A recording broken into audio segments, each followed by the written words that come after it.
வணக்கம் மக்களே, சற்று முன் கிடைத்த தகவல் ஒன்றை பார்க்க போகிறோம். அதிமுக கட்சியில் பொதுச் செயலாளர் பதவி அடுத்தது இவருக்குத்தான் திடீர் பரபரப்பு. இந்த ஒரு தகவலை பற்றி தான் நாம் பார்க்க போகிறோம். தகவலை பார்ப்பதற்கு முன்னதாக நீங்கள் நம்மளுடைய சேனலுக்கு புதிய பார்வையாளர்களாக இருந்தீர்கள் என்றால் மறக்காமல் நம்மளுடைய சேனலை சப்ஸ்கிரைப் செய்து வைத்துக் கொள்ளுங்கள் மக்களே. தற்சமயம் இருக்கும் நம்மளுடைய அதிமுகவில் கிட்டத்தட்ட செல்வி ஜெயலலிதா அவர்களுடைய மறைவுக்கு பிறகு வி.கே. சசிகலா அவர்களிடம் பொதுச் செயலாளர் பதவி, முதல்வர் பதவி இருந்தது. அதன் பிறகு அவரும் சிறைக்கு செல்ல இருப்பதால் கூவத்தூரில் நடந்த எம்எல்ஏ மீட்டிங்கள் மூலமாக எடப்பாடியிடம் பதவி கைமாற்றப்பட்டது. அதாவது தங்கமணி, வேலுமணி இவர்கள் மூலமாக இவர்கள் எடப்பாடி கையிலே கொடுங்கள் பதவியை, அவர் உங்களுக்கு விசுவாசமாக இருந்து நீங்கள் மீண்டும் சிறையிலிருந்து வரும்போது பதவியை கொடுப்பார் அப்படி என்று சொல்லி தற்பொழுது அந்த ஒரு பதவியை எடப்பாடி பழனிசாமி அவர்களிடம் ஒப்படைத்தார்கள் வி.கே. சசிகலா அவர்கள்.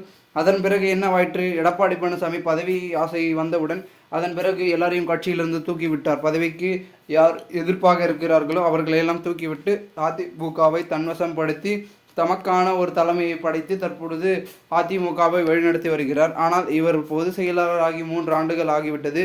அதிமுக இன்னும் வெற்றியை அடையவில்லை. எந்த ஒரு தேர்தலிலும் வெற்றி என்பது அதிமுக அடையாதன் காரணம் என்னவென்றால் தலைமை சரியில்லை என்ற ஒரு நோக்கத்தில் பன்னீர்செல்வம் தரப்பினர்களும் சசிகலா தரப்பினர்களும் சொல்லிக் கொண்டிருக்கிறார்கள். ஏனென்றால் தலைமை சரியாக இருந்தால் கண்டிப்பாக அதிமுக சிறப்பான முறையில் வெற்றி பெறும். அதிமுகவென்று தனித்துவமான ஒரு இடம் இருக்கிறது பொதுமக்கள் மனதில். புரட்சித் தலைவர் எம்ஜிஆராக இருக்கட்டும், செல்வி ஜெயலலிதா அவர்களாக இருக்கட்டும், இருவருக்குமே இருக்கக்கூடிய ஒரு இடம் என்றால் அது பெரும் விதத்தில் இருக்கக்கூடிய இடம். அந்த ஒரு இடத்தில் கண்டிப்பாக நம்மளுடைய பொதுமக்கள் தலைமையை, அதுக்கு அடுத்தது ஜெயலலிதா அடுத்தது ஒரு முக்கியமான ஆளுமை தலைமை இருந்தால் மட்டுமே வாக்களிப்பார்கள். சும்மா என்று பார்த்திங்கன்னா அதிமுகவிற்கு வாக்களிக்க மாட்டார்கள் என்றையும் குறிப்பிட்டிருக்கிறார்கள் நம்முடைய முக்கிய அங்கமாக இருக்கக்கூடிய ஓபிஎஸ் தரப்பினர்கள். ஸோ இதனால் கண்டிப்பாக செங்கோட்டையனும் இதை தான் குறிப்பிட்டிருந்தார். ஸோ செங்கோட்டையன் அவர்களுடைய மோதல்கள் என்பது அதிமுகவில் கருத்து வேறுபாடுகளாக போயிட்டுருக்கு. தலைமையை நீங்கள் சரியாக வழிநடத்த வேண்டும், இல்லைன்னா தலைமை பொறுத்தை தாம் கையில் எடுக்க வேண்டிய சூழல் ஏற்பட்டுவிடும் அப்படி இப்படின்னு சொல்லி அடுத்த பொதுச் செயலாளர் செங்கோட்டையன் என்ற கோஷங்களும் ஒரு பக்கம் இட்டு கொண்டிருப்பதாகவும் கூறப்படுகிறது. ஸோ அடுத்தடுத்து அதிமுகவில் அணி மாற்றம், அணி உடைதல் அப்படி இப்படின்னு சிக்கல்கள் தான் தொடர்ந்து நடைபெற்றிருக்கின்றது. அளவு அனைவரும் ஒன்று சேர்கின்ற ஒரு சூழல் என்பது இல்லாமலே போய் கொண்டிருக்கிறது.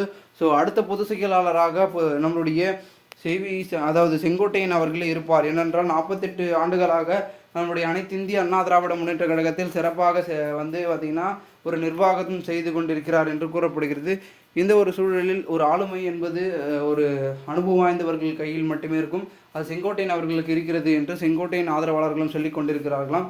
ஸோ அதிமுகவில் நிறைய விதமான பிளவுகள் ஏற்படும் சூழல் ஏற்பட்டதன் காரணமாக சிக்கல் என்பது அதிகமாகி இருக்கிறது. பொறுத்திருந்து பார்க்கலாம் என்ன நடக்கிறது, என்ன மாதிரியான விஷயங்கள் என்பதனை பொறுத்திருந்து பார்க்கலாம். மேலும் தற்சமயம் வரைக்கும் அதிமுகவில் பெரும் ஒரு சிக்கல் உண்டாகி இருக்கிறது. இதுபோன்று நீங்கள் அரசியல் சார்ந்த நிகழ்வுகளாம் தினசரி தெரிந்து கொள்ள சேனலை சப்ஸ்கிரைப் செய்துங்க. நன்றி, வணக்கம்.